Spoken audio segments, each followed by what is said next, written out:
renkli, beyaz renkli, Renault kartım isyan bayağı sesi geldiği şeklinde bilgi verilir. Bölgedeki ekiplerimiz duyarlı bulunsun.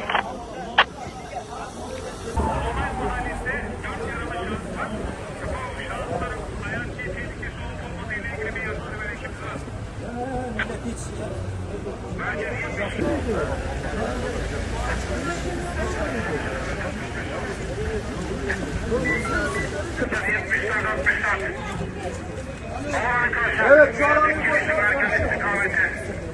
591.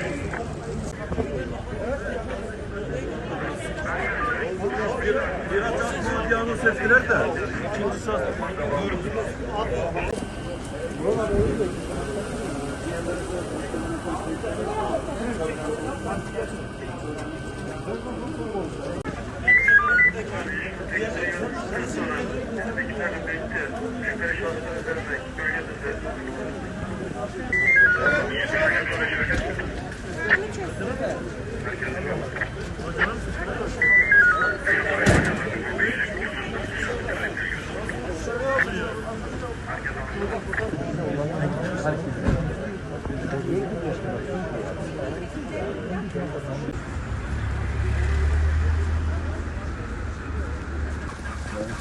Kalabalıklar da var.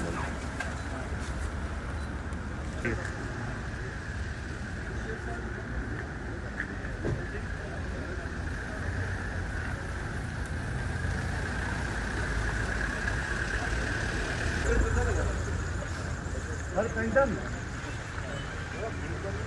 Hadi yok.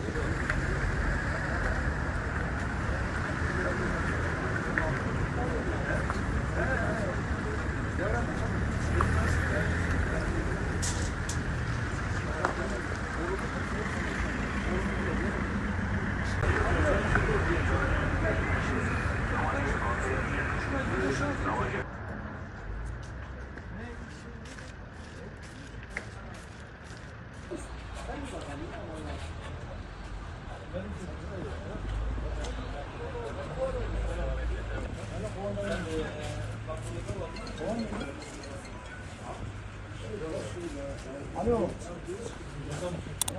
Gel basalım.